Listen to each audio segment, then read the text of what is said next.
the Baen Free Radio Hour.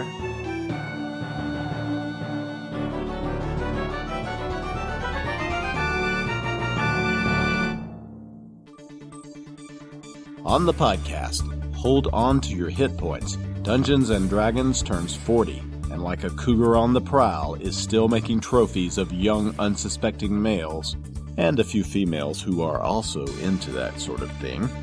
A cauldron of ghost, stirred with the hammer of Thor and seasoned by Loki brand exotic spices. Plus Part 49, and the finale, woohoo, of the complete audiobook serialization of David Weber's Shadow of Freedom.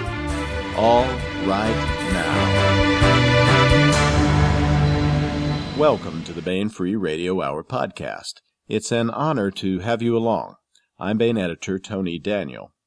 We have a very interesting podcast today, the first of a two-part interview on the 40th anniversary of Dungeons & Dragons, the role-playing game that brought gaming to the masses. We'll be talking with three of the chief designers and forces behind the development of the modern game of D&D. We have D&D version 3 chief designer Jonathan Tweet. We have D&D version 4 chief designer Rob Heinsoo. And we have one of the original founders of gaming company Wizards of the Coast, creators of Magic the Gathering, of course, and the current company that owns the D&D brand.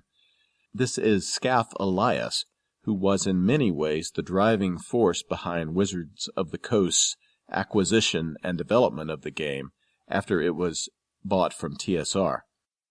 This interview is a follow-up to the excellent piece that's currently on the Baen.com website, and I'd encourage you to check that out. It's written by gaming writer and ebook pioneer, my buddy Bob Kruger. All of these D&D guys appear throughout the article, and Bob has brought them together for this podcast. Since what I know about role-playing games would fit into a thimble, I asked Bob to moderate the discussion. If you ever wondered how game designers think, well, we're going to give you a fascinating example as these guys get together and hash out their thoughts on the legacy of D&D. And this podcast marks the conclusion of David Weber's Shadow of Freedom. What a run we've had with 49 serialized portions of this most excellent and action-filled space opera. I'm really going to miss those fateful words. After a fierce war, Honor Harrington's star kingdom of Manticore has entered into a simmering low-level conflict with the ancient aristocratic Solarian League. Blah, blah, blah. But all good things come to an end. Before anything else, though, Baen Associate Editor Laura Haywood Corey joins me for the news. The new Baen e-arcs are available. Now, an e-arc is the beautiful lighted path a curling stone takes in an Olympic tournament when the static electricity from the sweepers' energetic movement of their brooms on the ice builds up and discharges in a lovely glow emanating from the stone itself. This is best seen in night curling tournaments, commonly held in the frozen winter fjords of Lapland. There's actually only one fjord in Finland, and it isn't in Lapland. And besides, that's not what an e-arc is at all. No. All right, tell us what an e-arc is, Laura. e-arc stands for Electronic Advanced Reader Copy, and an advanced reader copy is what we send out for reviews. They are pretty much raw from the author's fingertips, full of typos and everything, and we are happy to make them available to you several months before the actual book hits your shelves. Yeah, that's the thing to underline. Several months before you get to read these things. Available right now, we have the David Weber and Eric Flint collaboration, Cauldron of Ghosts. This is the third book in their Honorverse-related Crown of Slaves series. This is the series that has the two spies going up against the Mason alignment, Mason conspiracy. And it's one of my own favorite portions of the Honorverse. Me too. And also in e-arc is Treasure Planet. Now, this is a novel-length story set in the Man-Kazin Wars universe created by Larry Niven. Treasure Planet is written by two popular contributors in the long-running Man-Kazin Wars anthology series, Hal Kolbach and Jessica Q. Fox. Now, this one's a lot of fun. I was one of the editors on it. It's a science-fictional recasting of Robert Louis Stevenson's Treasure Island. Oh, is there a Kazin version of Long John Silver, and does he have a peg leg and a parrot? Well, he has analogs for both of those things, and yes, there is a Kazin Long John Silver. So if you like the Man Kazin War series, you're really going to enjoy Treasure Planet, Cauldron of Ghost, and Treasure Planet now in eARC at the BaneEbooks.com website. Check them out. This is part one of a two-part interview with these designers of the modern version of Dungeons & Dragons. We'll have part two next time on the podcast. This year marks the 40th anniversary of Dungeons & Dragons. Can you believe it? The role-playing game that took over popular culture and transformed us all into geeks. Or, depending on how you look at it, opened our imaginations to a new way to experience that SF and fantasy staple, the sense of mystery and wonder. I know, I was there back in 1975 when it happened to me. So, to mark the 40th anniversary of D&D, this month we are debuting an excellent article on the Bane.com website by my friend Bob Kruger. The article is called Dungeons & Dragons at 40, The Quest for a Game That Breaks All the Rules, and it's available at the Bane.com website. In addition to being an author and president and CEO of pioneering ebook company ElectricStory.com, Bob has been a content writer and creator in the gaming industry for decades. He's Seattle-based and has worked at Microsoft's Asheron's Run and at Wizards of the Coast, and lots more. Bob is also the driving force behind the new Bane mobile site, by the way, which will be rolling out soon. Bob knows many of the designers who have created and recreated the various versions of Dungeons & Dragons over the year, the still living ones, that is, and he has invited these folks to participate in a roundtable discussion with us for this podcast. So, Bob, I'm handing the Bane Free Radio Hour podcast scepter over to you. Take it away. Okay, well, Tony's already introduced me. The other participants we have here are Dungeons & Dragons 3.0 edition designer Jonathan Tweet, who is also one of the R&D leads for Wizards of the Coast for several years. We have edition 4.0 designer Rob Heinsoo, and Skaff Elias, who, Skaff, are you still involved with Richard Garfield at Three Donkeys? I am, yes. I was at Wizards for a long time, worked with Jonathan and Rob both. Yeah, Skaff goes way back in the history of Wizards. He was one of the early playtesters and designers on Magic the Gathering, and he was instrumental in the formulation and promotion of the D20 system that came out of Wizards' acquisition of Dungeons & Dragons. So we have Jonathan, Rob, and Skaff with us here. So why don't we talk about how we all met and how we're connected? Jonathan was my boss at Wizards while I worked on his Ars Magica game line, and Skaff I met at Wizards. Rob joined Wizards later on after I had already left in the late 90s. What are your recollections of how we met? Let's start with Jonathan. So I met Rob through what's called an APA or APA-zine. It's like a bulletin board from before there were computer bulletin boards. And so it's a fanzine that's built up out of the posts and the comments of the participants. So it's a gaming fanzine and sort of a conversation. Alarms and excursions, yeah. And so, we met sort of through paper communication, if you can imagine. But we sort of saw a lot of things the same way, and were interested in the kind of games that we were each doing. And then when I moved out here to the West Coast to work at Wizards, that's when I finally got to meet him face to face. And we've become great friends and have gamed together for years in my 3rd edition campaign and his 4th edition campaign. Yeah, the story was that I actually didn't get into Jonathan's game the first time I tried.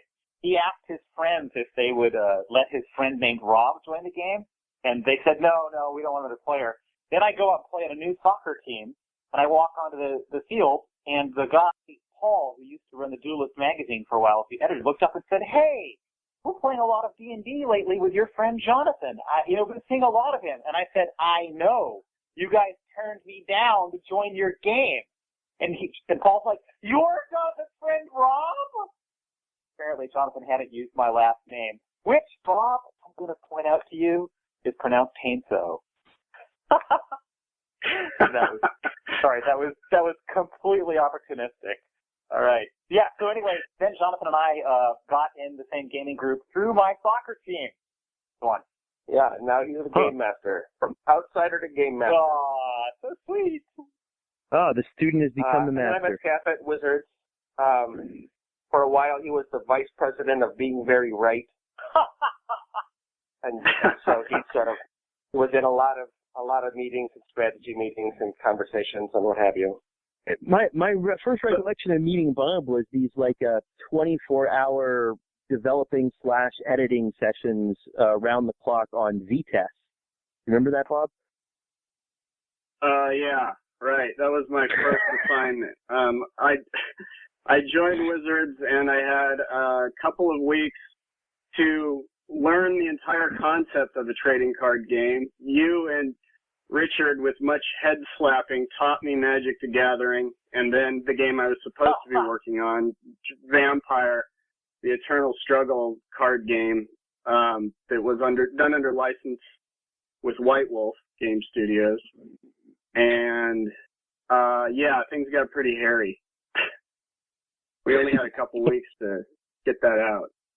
I wanted to tell you, the reason that I call Bob Mr. Comma is because about 10 years after doing VTest, sitting at a party, he picked up a Vampire the Eternal Struggle rule book. And, everyone else is talking and being social, and Bob starts reading the rule book, and at some point he's just shaking his head and cursing and shaking his head, and I'm like, what? And he says, I really told them there shouldn't be a comma there.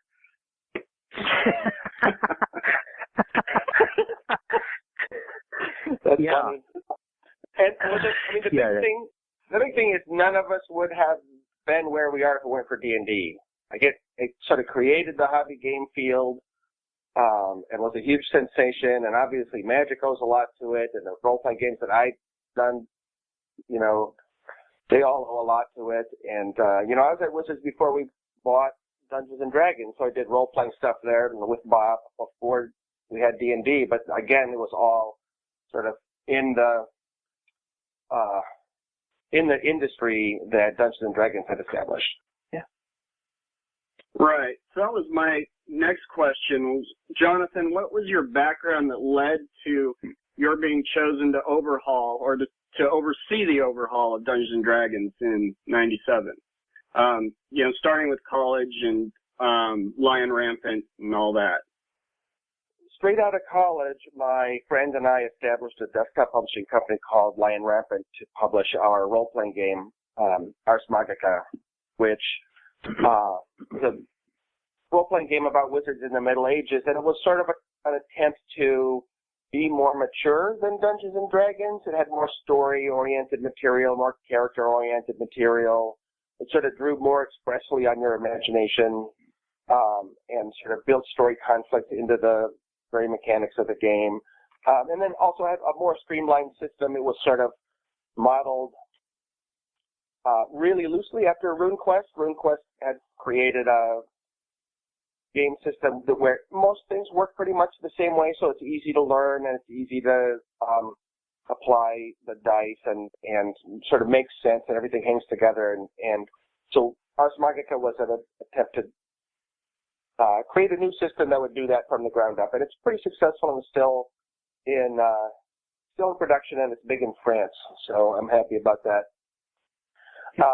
But that sort of gave me practice on system design. Like if you want to do a role-playing game from the bottom up that's going to hang together better than D&D, what would that look like?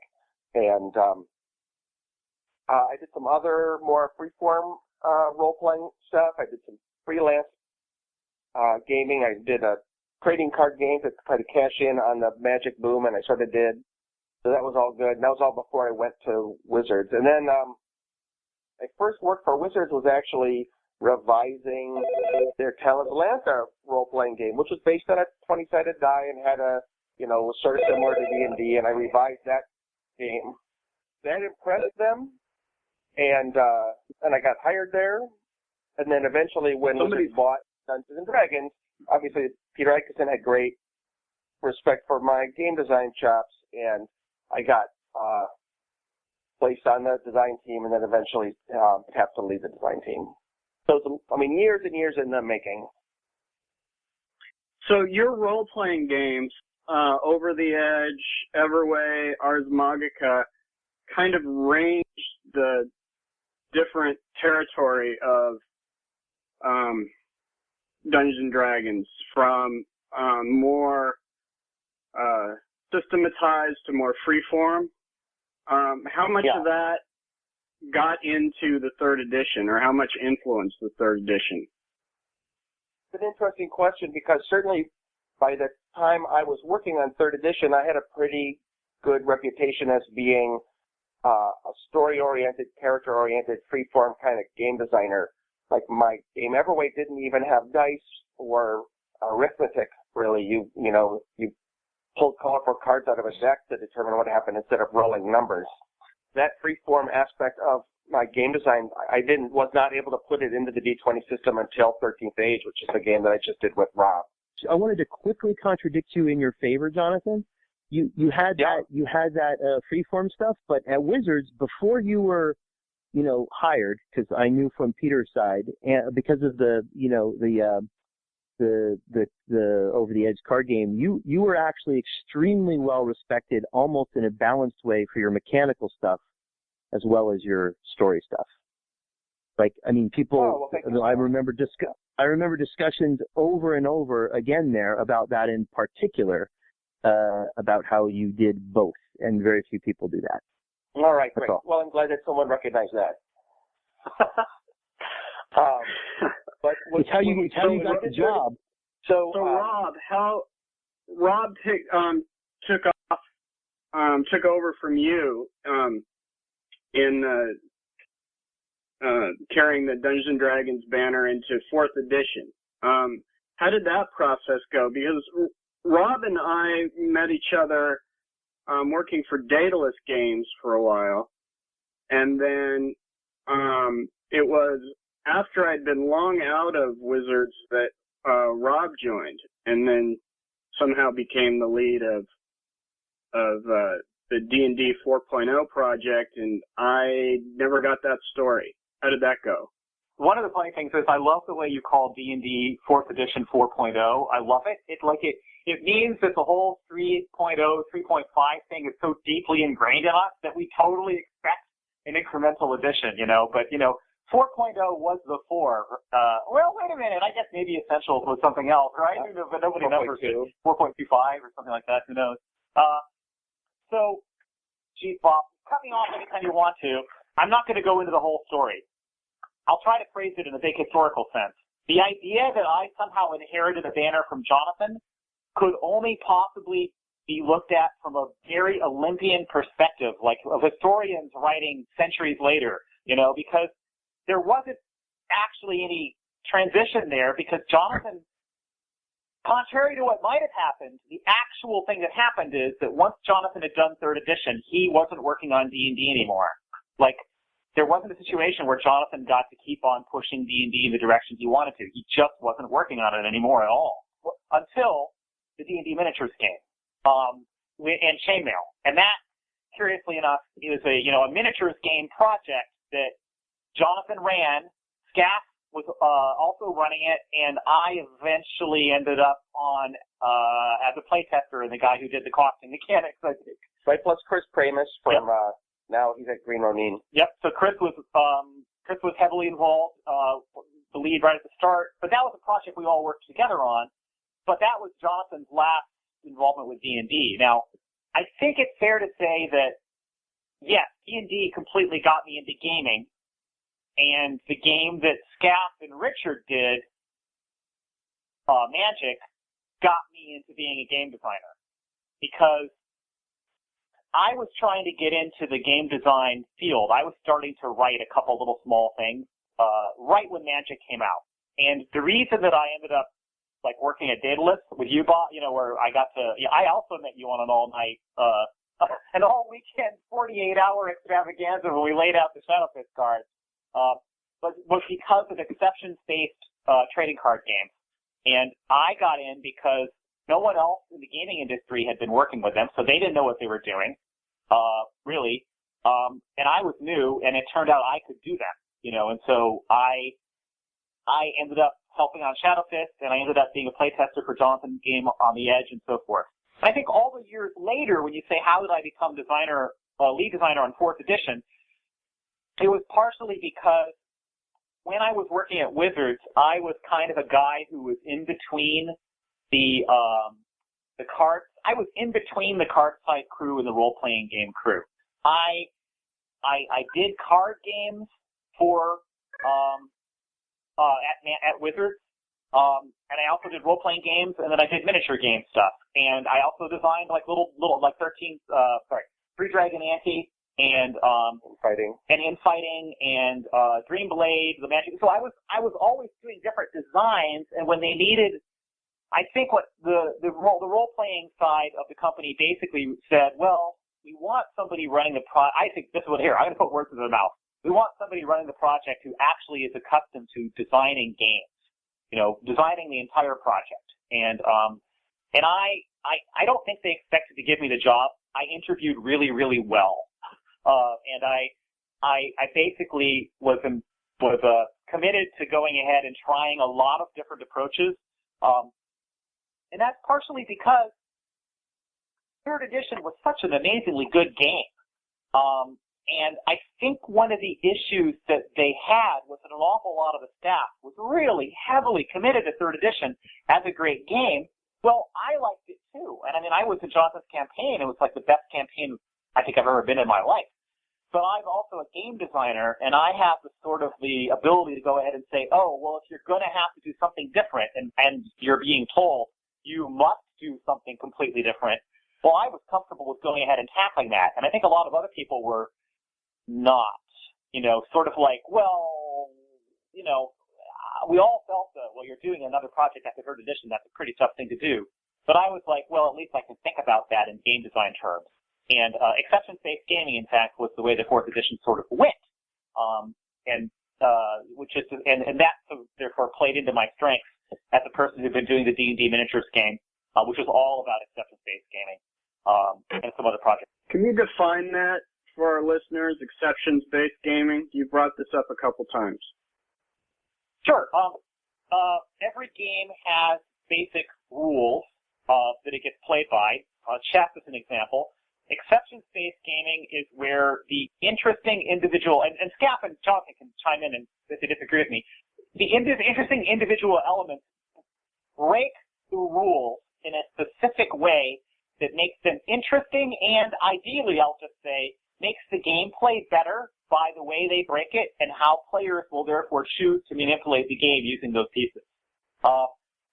If you had an exceptions-based chess game, you would have cards in your hand that would be like, on this turn, the bishop can move twice. Or on this turn, like chaos. Move diagonally. Like chaos chess, right? Or Magic the Gathering. Chaos chess is a little bit, it's kind of like that. But it's not, you're only playing one card at a time, and it's breaking the rules in one specific way. I'm not quite sure that's right. Magic is obviously... Go ahead. How about we have Skaff talk about it, and especially in relation to Magic the Gathering, which a lot of people might be familiar with.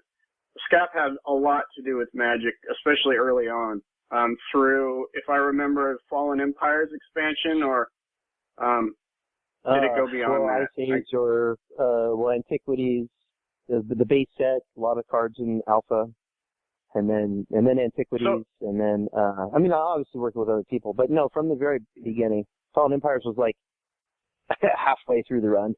And so when you and Jim Lynn and Mons Johnson and Richard were Mons wasn't part of that crew at all.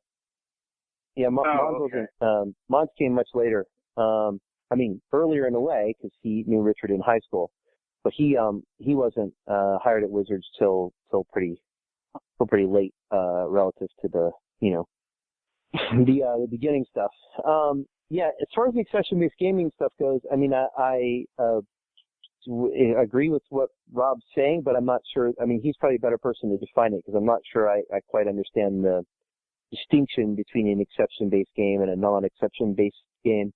I guess I see Magic as pretty, there's a set of rules which tells you what each particular,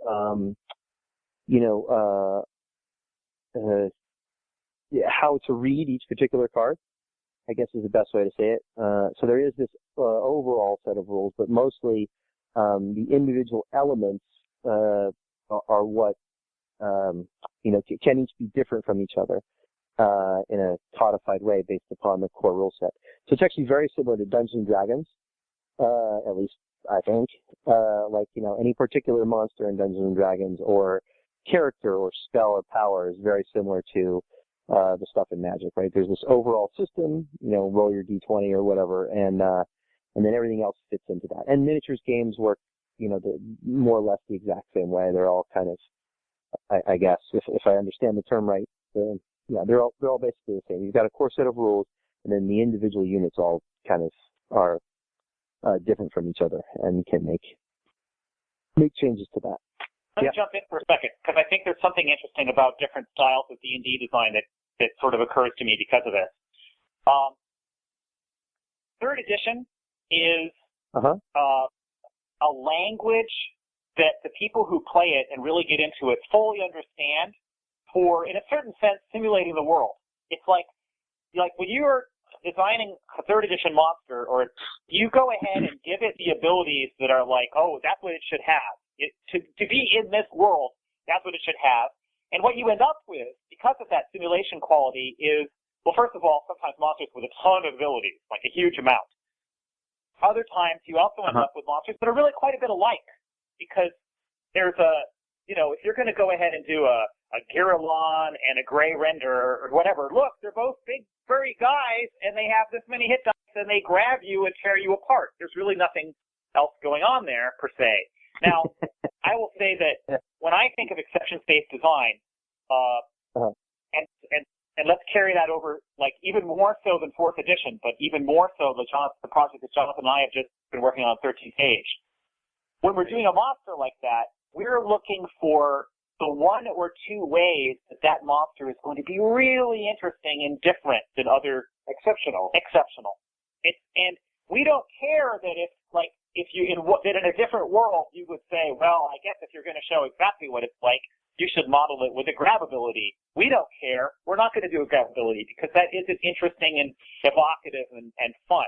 And I think that if you look at Magic vanilla cards are like, hey, look, it's an ogre, and it does that. But the vanilla cards aren't where the action is and where the deck building comes in. And so that's why exception-based game design as a sort of an orientation has more to do first with how 4th edition happened, but then as you'll notice, I don't think Wizards was all that comfortable doing exception-based design, and a lot of the 3rd edition approach of, no, the monster should have this, it should have this, and it should have that, and it should have that, that all came flooding back in, and then all of a sudden the monsters were being designed with all these abilities, whereas 13th Age is much more of an exception-based design. Like, you'll find a couple monsters that, well, they all have that, but mostly it's like, oh, look at that cool, interesting ability that no one else has. And that's different. Yeah, and I think that's right. Yeah, that makes more sense. So in Magic, the reason then I guess by your kind of qualification, the reason why Magic's not really exception-based design is because we did do a lot of creation of things based upon kind of plot, but we also did a lot of vanilla stuff that was just minor variations on other things. Yeah. Just to fill out the card set. Like we couldn't. Yeah, there would have been no. It's not really possible for us to, with all those cards, it wasn't really possible for us to do that kind of, make things interesting. Oh, I don't know. I think actually, in a weird way, I don't know. I would say that the vanilla stuff in Magic sets up the other stuff. It's like it's creating the ecology in which an exception-based game occurs. I don't know, but I see. I get it. I mean, I think in the history of Magic, the vanilla stuff, though, kind of tends to be, I will say, maybe the most important stuff. Like the most interesting gameplay-wise. And I shouldn't say interesting. The most powerful gameplay-wise, I guess, is probably the best way to say it. It's the draw 2 cards and the counterspell and the, gain 3 mana of any color and those sorts of things that are. Yeah, but back up for a second. Counterspell is blue, and so in sort of the exception style, that fact that the style of I'm counterspelling you, that's a blue thing. It's part of a theme. But obviously, look, I'm not the expert on this one. But yeah, I'm certainly not. I don't know. I actually don't know. Do you think Magic is an exceptions-based game? This is the way game designers talk to each other, and those of you who aspire to the profession will find it interesting, and those who don't may find it slightly less so. Why don't we talk about Dungeons and Dragons, roughly following the outline of the article that you guys helped me with. For one thing, what the heck is Dungeons and Dragons? It's not really well defined, and we all seem to have had problems picking it up when it first came out. And it's been our project in various ways to kind of decide what Dungeons and Dragons is. I mean, my basic idea is that it's a structure that gets you in a receptive mind for working with people to tell a story, and that the structure ideally falls away as people get involved with the storytelling process, but that it's no mean feat to get people in that receptive frame of mind, and that's the big accomplishment of Dungeons and Dragons. It's trappings, it's player dynamics. So what is Dungeons and Dragons to you guys? Let's start with Jonathan. Back when I was at Wizards and we owned Dungeons and Dragons, I really wanted people to think that role-playing meant Dungeons and Dragons.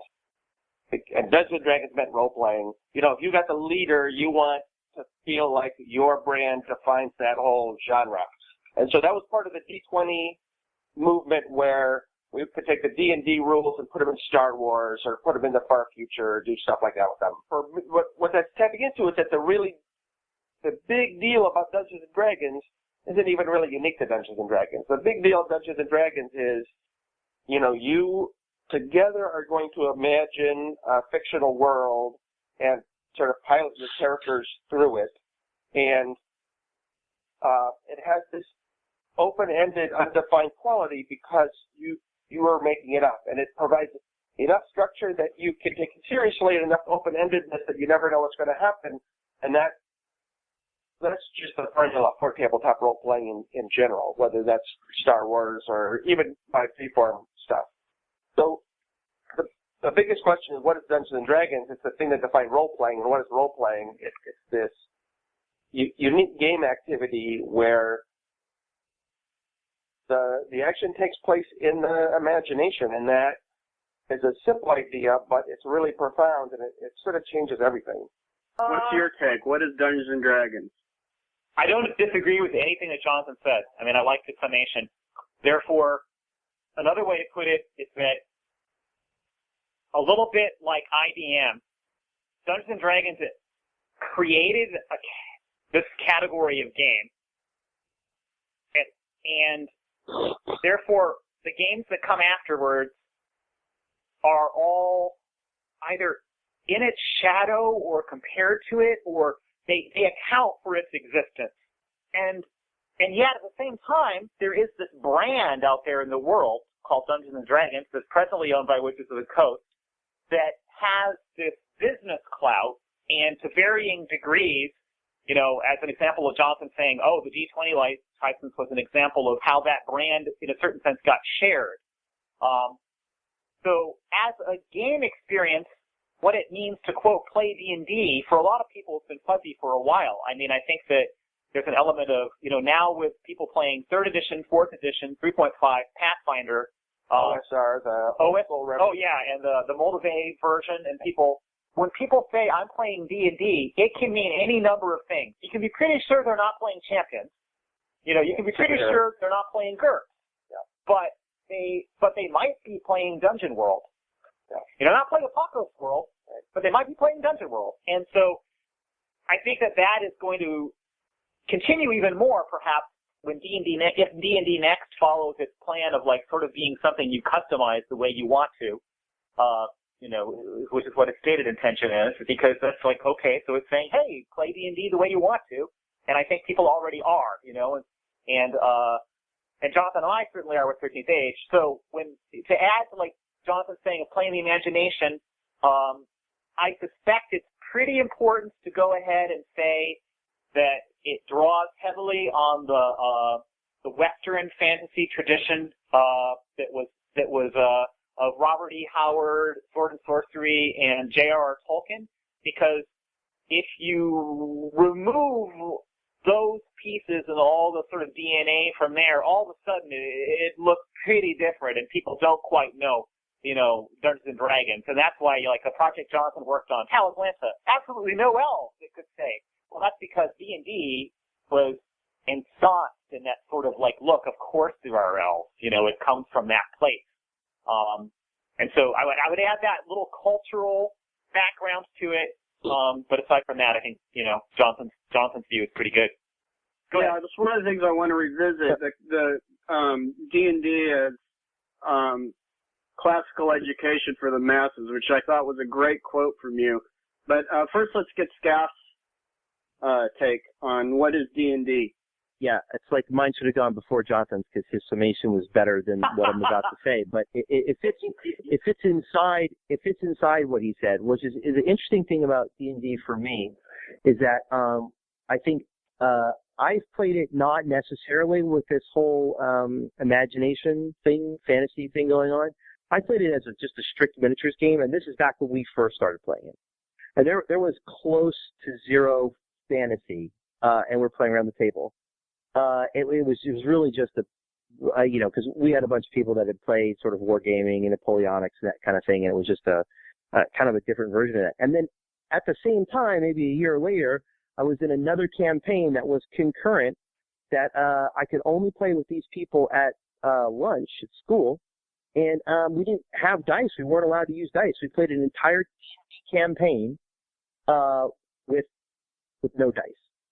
Because it was the sort of pure imagination, talky role-playing game. We did use the stats on our things and kind of would come to agreement. The Dungeon Master would say what was going to happen, and we did have character sheets that we would alter afterward depending upon what happened in the story. But it's amazing that one system you can play both ways, and I literally did it at the exact same time.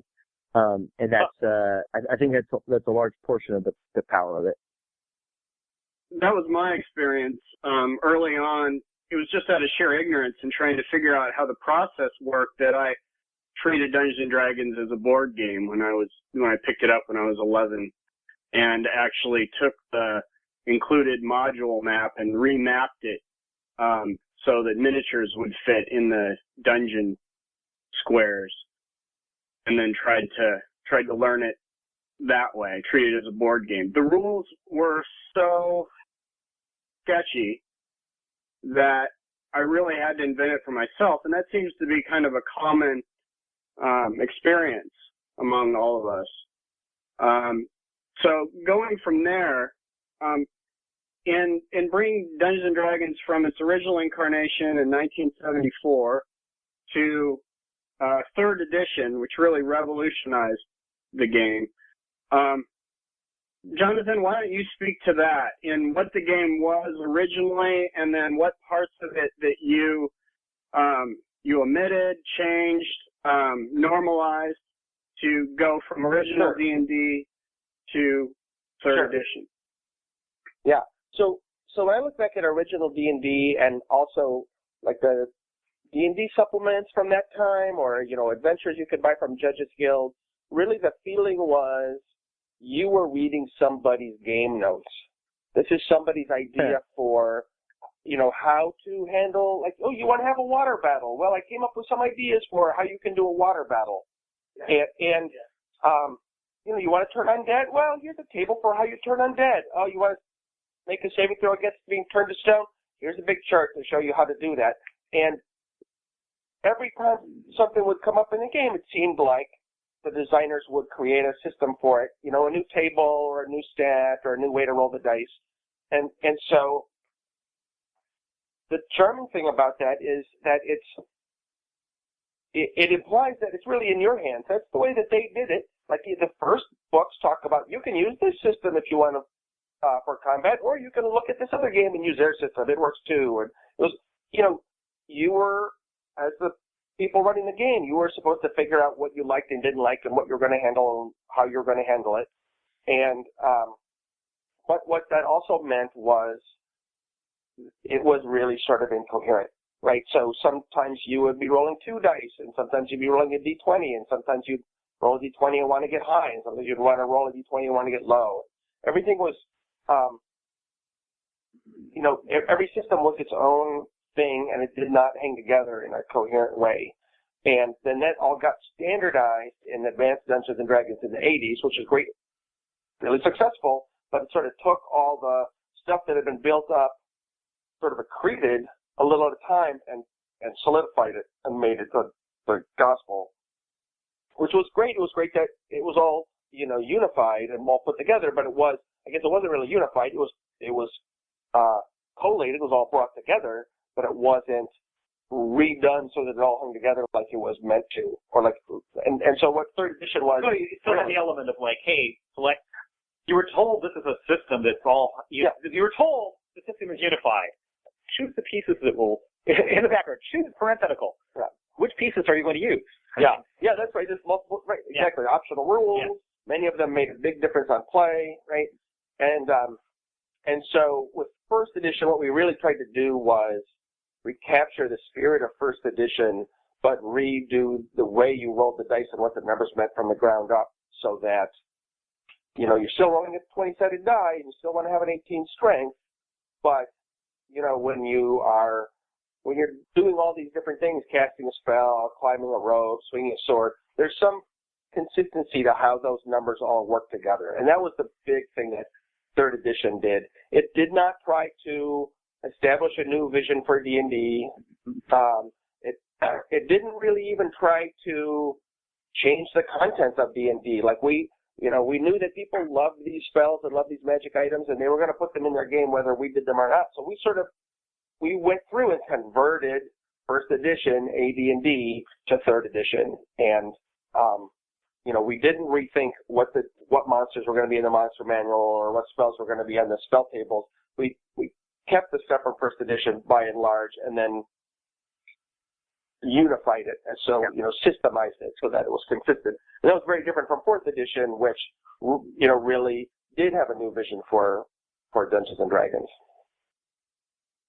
That was part 1 of a 2-part interview with these designers and creators of the modern version of Dungeons & Dragons. We'll have part 2 next time on the podcast. The article is called Dungeons & Dragons at 40, The Quest for a Game That Broke All the Rules. It's available at the Baen.com website right now, and if you're listening to this later, you can find it at BaenEbooks.com in our 2014 free nonfiction anthology ebook. And now we continue with our complete audiobook serialization of David Weber's Shadow of Freedom. This portion of Shadow of Freedom is provided by Audible.com. Get the complete audiobook at Audible.com now.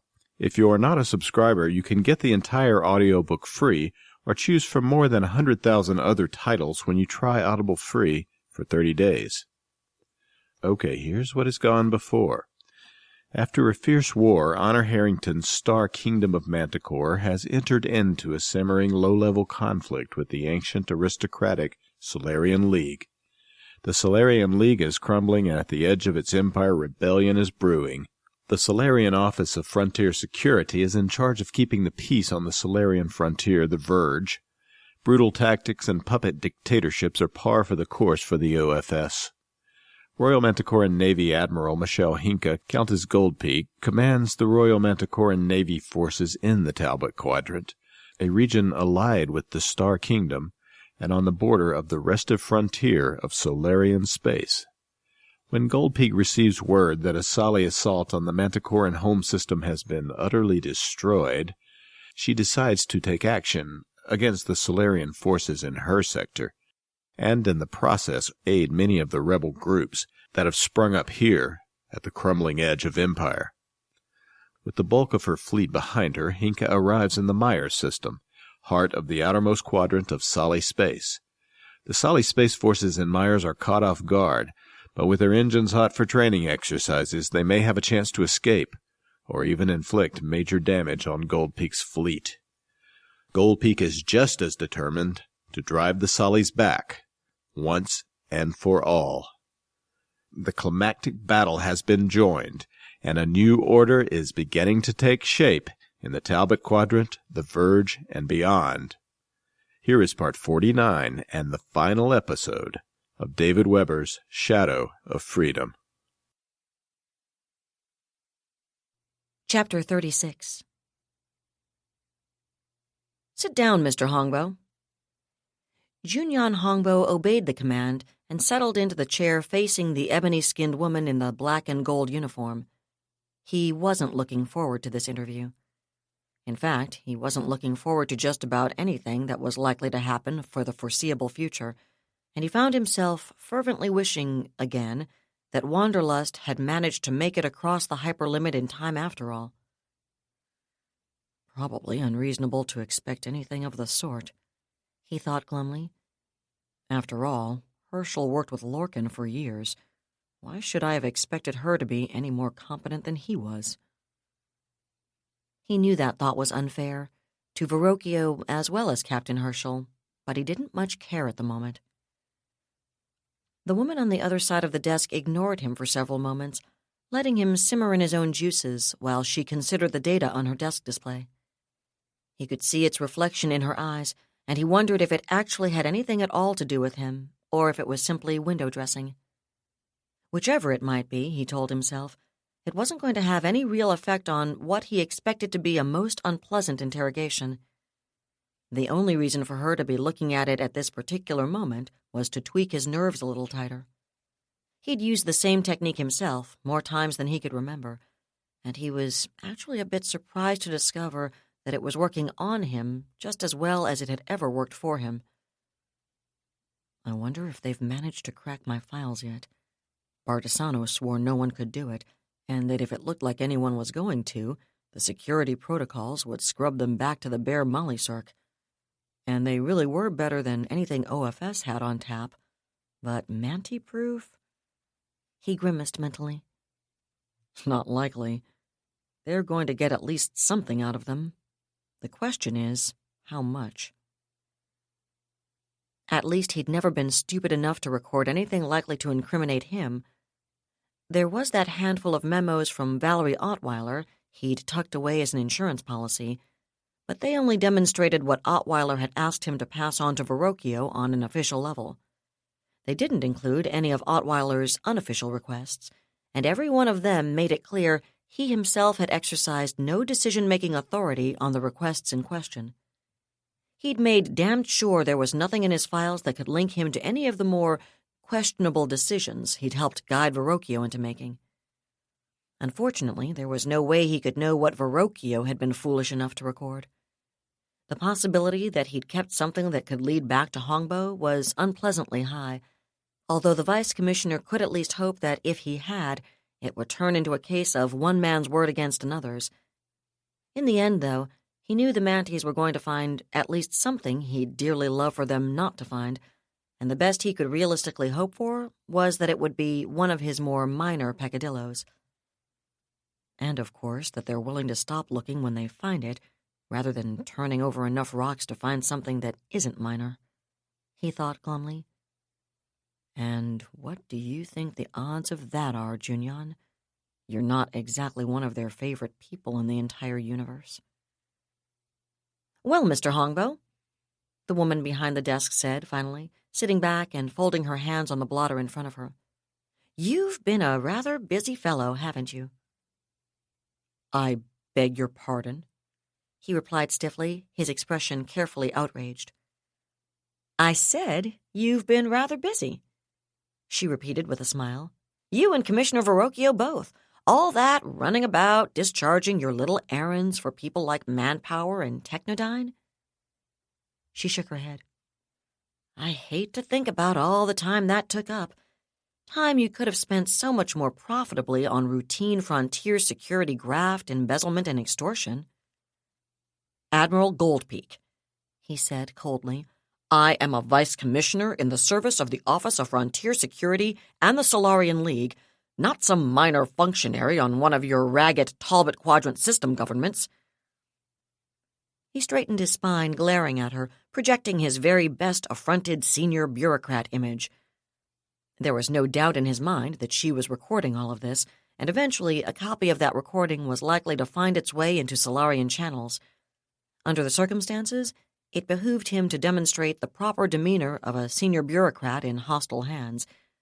That was particularly true, given the search for scapegoats which would inevitably follow a disaster like this one.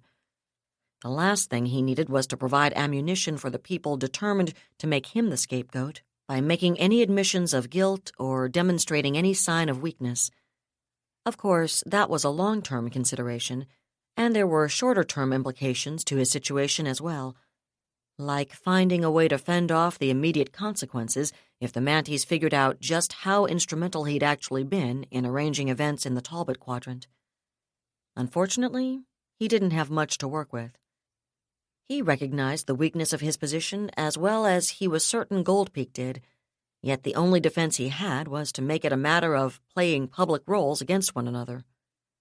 He couldn't keep her from going wherever she wanted, but as long as he played his role and blustered strongly enough, he might at least slow her down. And he could always hope she'd be worried enough about setting precedents to hesitate about resorting to more rigorous techniques. After all, eventually somebody on the Manties side was going to find himself in an analogous position. Hopefully Goldpeak would hesitate to give someone on the Solarian side an excuse for starting right out pulling fingernails and toenails.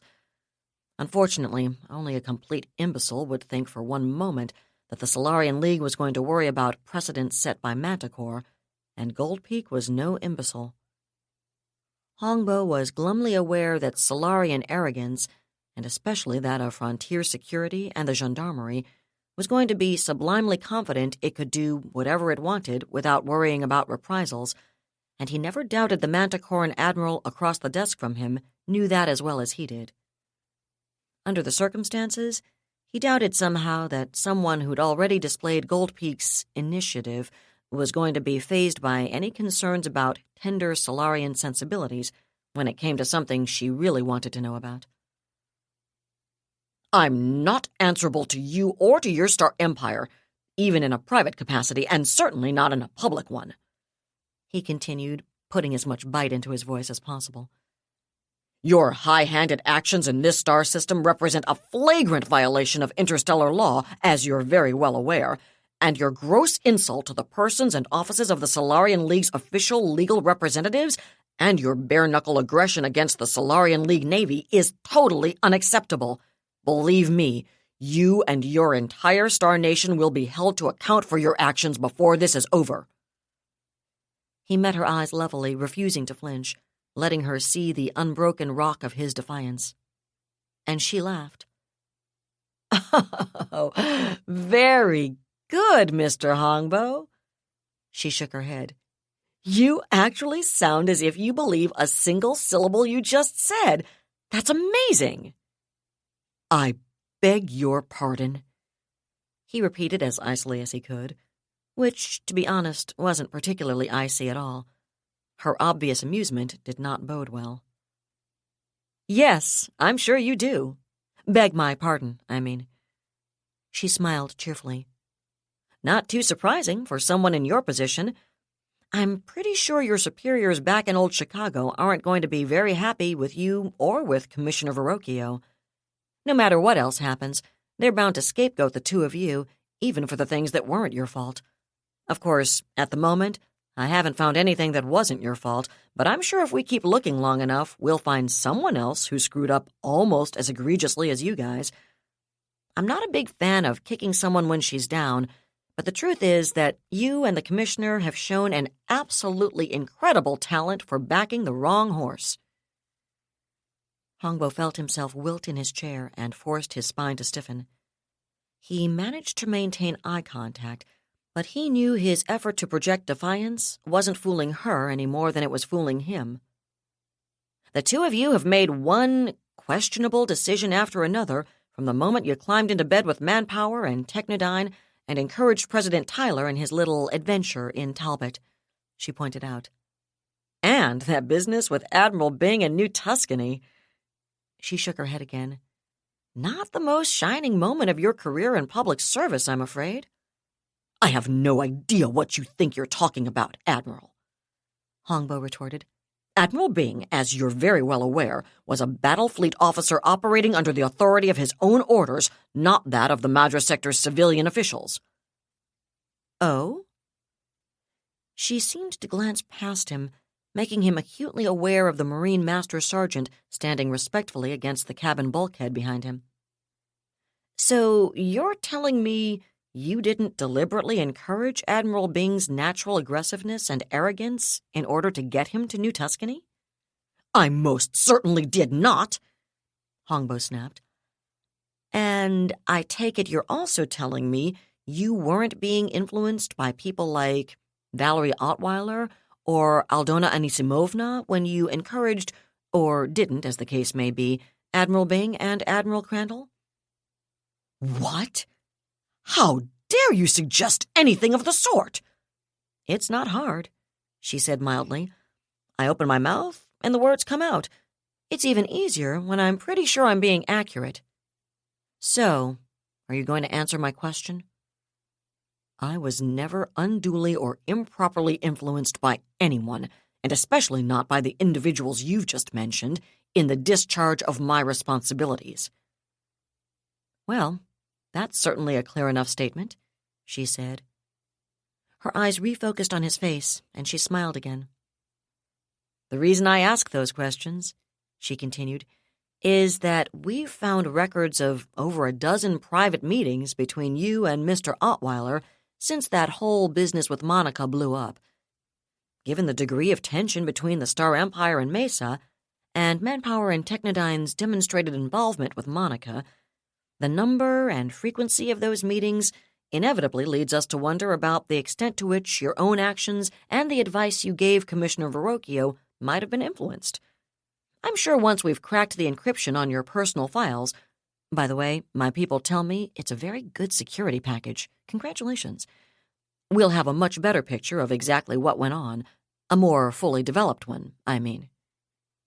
She gave him yet another of those smiles, this one almost whimsical. I'm afraid Commissioner Verrocchio's security wasn't quite as good as yours. We've gotten very good access on his side, although I am looking forward to seeing how the view from your side of the hill, as it were, meshes with his. Hongbo kept his eyes from narrowing, but his brain raced. Was she telling him the truth when she implied they hadn't gotten access to his files yet? He could readily believe they'd cracked Verrocchio's already. The other man's approach to security had been as slovenly as his approach to anything else. But if all they had was the official open record, which would have included his appointments calendar, and Verrocchio's private files, then Goldpeak actually knew very little, whatever she might suspect. Verrocchio certainly didn't have anything in written or recorded form from him that would indicate he'd been anything except a conduit for Ottweiler, and Ottweiler, as an accredited diplomat, had every right to be talking to Verrocchio or Hongbo. I would remind you, Admiral, he said, that the files you're referring to are those of official representatives of the Solarian League. Violating them is an affront and an insult to the League, and one which will have very serious repercussions in the fullness of time. And Admiral Crandall's decision to attack the sovereign territory of the Star Empire doesn't come under the heading of the Solarian League's very best attempt at a serious repercussion, Mr. Hongbo? She looked at him quizzically. Or did you have something even more serious and possibly even effective this time, in mind. Whatever your temporary accomplishments may be, ultimately the League is going to win, Admiral, Hongbo replied. You and your entire Star Empire might want to keep that in mind. I assure you that a proper regard for future consequences, for everyone, figures prominently in my thinking, Goldpeak assured him. In the meantime, however, there are a few other minor matters I think need to be cleared up. For example, this business of you and Manpower's influence. Are you suggesting that if there was any improper influence on Manpower's part here in the Madras sector, it was applied through Commissioner Verrocchio? That you yourself had nothing to do with it? I have no way of knowing what someone else may or may not have said to Commissioner Verrocchio. I can assure you, however, that I never attempted to improperly influence the Commissioner on behalf of anyone, including Manpower. I see. She picked up the stylus and made a note on the electronic pad at her elbow, then leaned back and crossed her legs. I'm sure you'll understand if I take your assurance with a grain of salt, Mr. Hongbo, she said. After all, we wouldn't be having this conversation at all if there weren't a certain degree of tension between our mutual positions.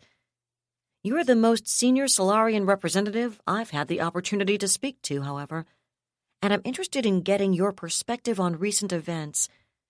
I'm sure by now you've heard at least rumors about my government's allegations against the Mason alignment. I'm curious, did the alignment ever come up in your meetings with Mr. Ottweiler? No, it did not. Hongbo shook his head in clear disbelief. I've never seen any evidence that the Mason alignment is anything more than a figment of someone's overactive imagination, Admiral. I see. She made another note. And you never met with anyone named Isabel Bardesano or Aldona Anisimovna? Not personally, no, he replied. I know a woman named Anisimovna was present here on Myers at one time. In fact, now that I think about it, I may actually have encountered her, since she spent quite a bit of time with Mr. Ottweiler. As I understand it, she was a commercial representative for some private sector interests in Mesa, and given Mr. Ottweiler's position as a member of the Mason trade mission to the Madras sector, I'm sure she had all sorts of legitimate reasons for meeting with him. She made yet another note. So you had no involvement with Anisimovna or Bardesano in arranging President Tyler's involvement with Manpower and Technodyne? I've already told you that. No, I did not. Or with Admiral Bing or Admiral Crandall's movements here in the Madras sector and in the Talbot Quadrant? No. Never had any reason to believe Miss Anisimovna was anything except, what was it you called her? A commercial representative for private sector interests? Since I never directly discussed her activities here, I'm scarcely in a position to offer an opinion on that. Of course, I had no reason to believe she was anything other than she and Mr. Ottweiler claimed she was. And you and Commissioner Verrocchio had no prior knowledge of Admiral Crandall's deployment to your sector? Admiral Crandall was a battle fleet officer, Hongbo pointed out coldly. She was deployed on a battle fleet training maneuver. Commissioner Verrocchio and I had no control over or influence upon the decision to send her to Madras. And you had no idea she was here prior to Admiral Bing's arrival? None, he said firmly, allowing himself a faint stir of hopefulness. It wasn't really optimism, but from the sound of things, Goldpeak was on a fishing expedition. Was it possible she wasn't really after him at all, but rather looking for some evidence the Mason alignment not only actually existed, but had been actively involved in events in the region? He could see where the Manties would be eager for any outside evidence they could produce to support their allegations, and he wondered if he should allow himself to suggest that there might, just possibly, be some substance to them. He wouldn't have to say there was, wouldn't have to go out on any limbs, but suppose he allowed just a trace of genuine-sounding doubt into his responses. It might well deflect her into chasing down that possibility. It might even, although the possibility was probably remote, convince her to cultivate him as a corroborating source, rather than hammer him for his suspected involvement with manpower. Either way, at least they hadn't brought out the bright lights, the truncheons, and the fingernail pullers. For the moment, Junyan Hongbo was willing to settle for that. "So, what do you make of it?" Michelle Henke asked several hours later. She and her staff sat around the briefing room table, where they'd just finished reviewing her notes and Alfredo's comments on the veracity and emotions of Vice Commissioner Hongbo during her conversation with him. "I can't say there were a lot of surprises, ma'am," Cynthia Lecter replied after a moment, and shrugged. "He lied every time you even implied he'd had anything to do with arranging events out here. No great surprise there. And we already knew he'd met with Anisimovna and Bardasano, courtesy of Brigadier Yusel." "I'm inclined to agree, ma'am," Dominica Adenauer said. "At the same time, though, we did get pretty positive confirmation that he knows Bing and Crandall were maneuvered into the region, and I know we're basically arguing from the fact that we know he lied about things, but it's pretty clear he was busy maneuvering Verrocchio into doing exactly what Anisimovna, or Ottweiler at least, wanted Verrocchio to do. And for that matter, he clearly figured Ottweiler was taking very specific marching orders from Anisimovna, and probably Bardasano. Now, I realize everybody's always regarded the Mason government as basically a shill and a front for the Transstellas in the Mesa system, but his responses to your questions about their relationship with Ottweiler certainly seem to indicate that Hongbo at least suspected this was more than a business-as-usual corrupt business deal. "Granted," Lecter said. "But let's face it, Dominica. Even if the alignment never existed at all, the Mesa system would probably be plenty nervous about our frontiers getting this much closer to it. It's entirely possible Ottweiler really was acting for his government in this case, rather than for any clandestine organization." Except that, in this case, I would have anticipated the messengers between Ottweiler and the home system also being representatives of his government, ma'am, Commander Edwards pointed out. Lecter looked at him, and he shrugged. "Why send people like Anisimovna and Bardasano with no official connection to the Mesa system government at all? Unless those people had connections to something besides the Mesa system government that was really calling the shots. And if they weren't here representing a business-as-usual corrupt business deal, then who were they representing?"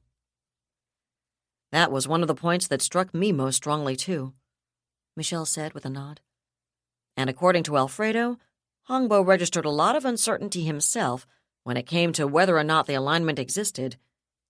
And here, she tapped one of her own notes on the display in front of her. "When I asked him about Lavakanich and what Hongbo thought Technodyne was doing out here. Alfredo says that uncertainty quotient of his peaked really high when I suggested the alignment might have seen this situation in Monica as an opportunity to get a closer look at our military hardware.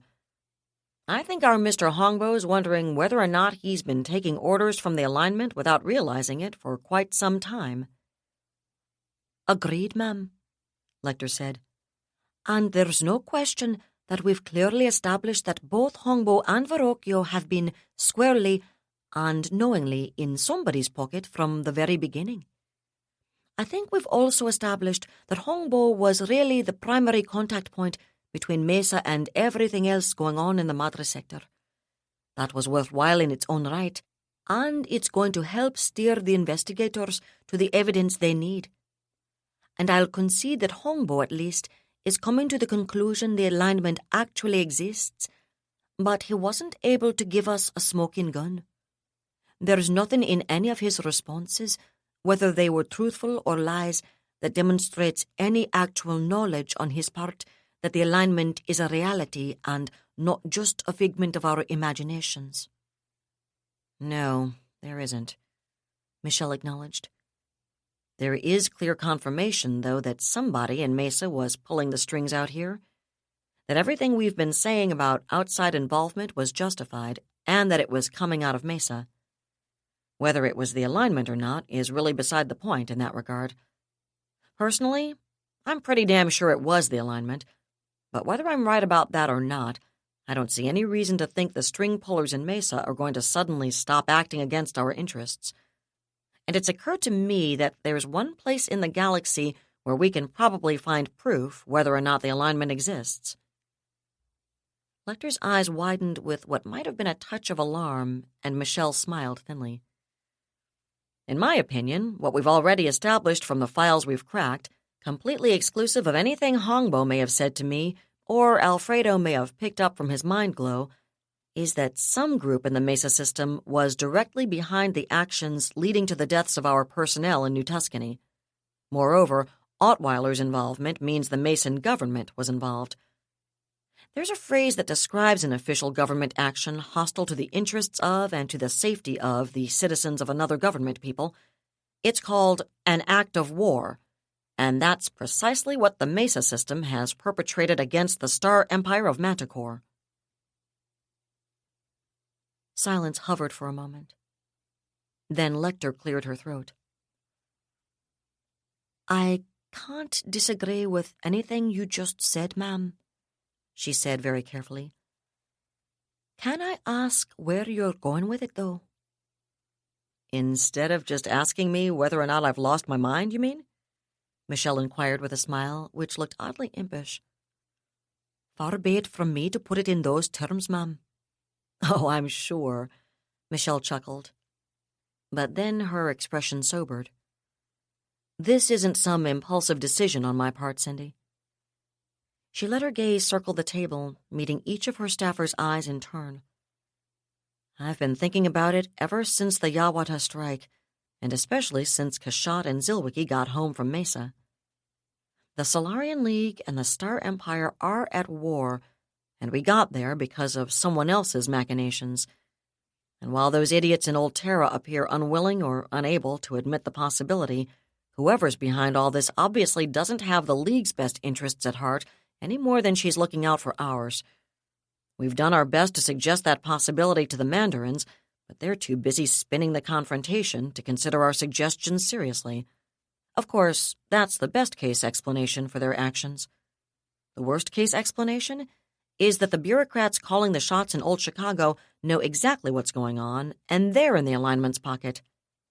I'm not quite paranoid enough to buy into that theory, though, if for no other reason because if they already controlled Kolokoltsov and his buddies that thoroughly, they'd have no need to set the League on a collision course with the Star Empire and the Republic. She paused for a moment, as if allowing that to settle in, then shrugged. There's an old story about Alexander the Great back on old Earth when he was a young man. When he was confronted by the Gordian knot that no one could untie, he solved the problem with a sword. I'm coming to the conclusion that what we have here isn't the Gordian knot, but a Mason knot, and 10th Fleet makes a pretty good sword when you think about it. Michelle Hankey sat in her quarters once again, facing her comm pickup. It was very quiet. Quiet enough that Dicey's purring came clearly from under her desk, where the enormous cat lay curled across her feet. She thought about moving the feet in question, but not very hard, and she smiled ruefully. The damned cat was finally establishing his ownership over her as well as Billingsley, she realized. She shook her head. Then the smile faded, and she considered the last couple of days. From Commodore Thurgood's records, she knew that none of the Madras sector's other star systems were even picketed. They were wide open, and she'd been considering the gendarmerie's reports on the populations of those star systems.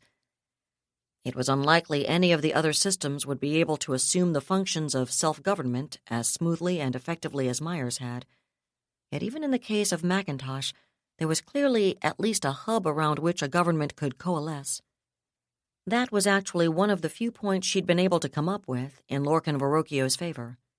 He'd been venal, corrupt, and entirely too susceptible to being maneuvered by people like the Mason alignment, but he hadn't been willing to unleash Francisca Ussel on planetary populations if he'd had other options, and he'd permitted a degree of self-government, or self-administration at least, that was rare in the protectorates.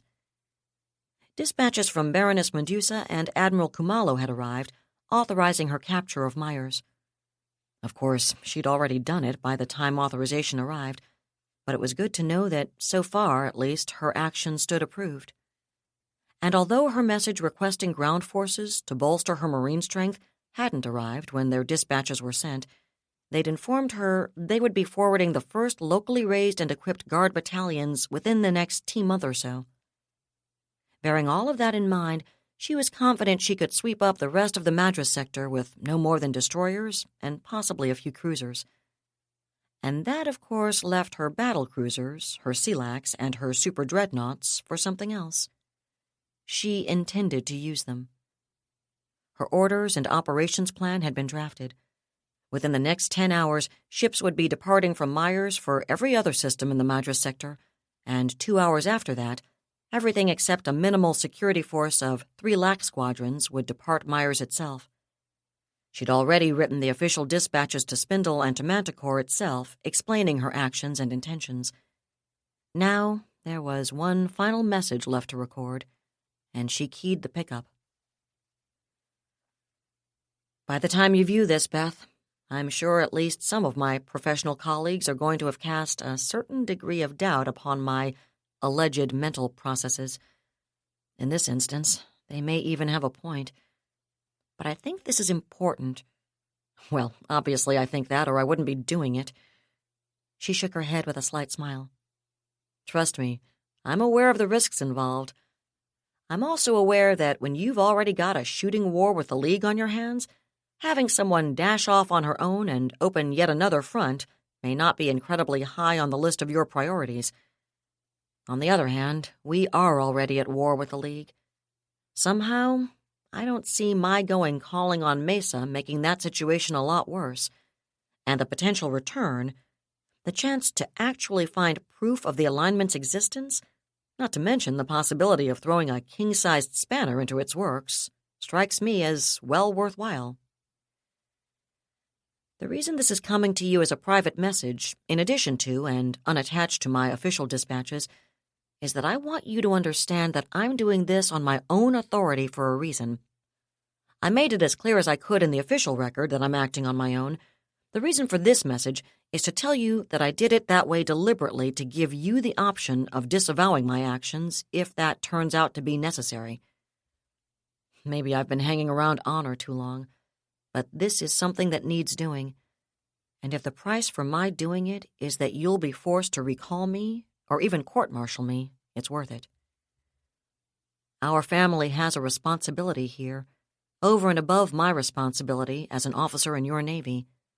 I intend to meet that responsibility. God bless, Beth. I love you.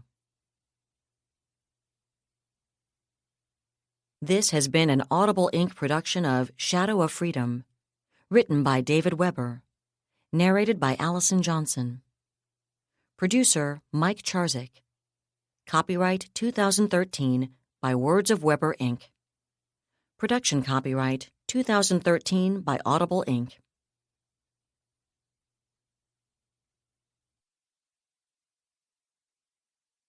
That was David Weber's Shadow of Freedom, Part 49, read by Allison Johnson. This concludes our Shadow of Freedom Complete audiobook serialization. We hope you've enjoyed it as much as we've enjoyed bringing it to you.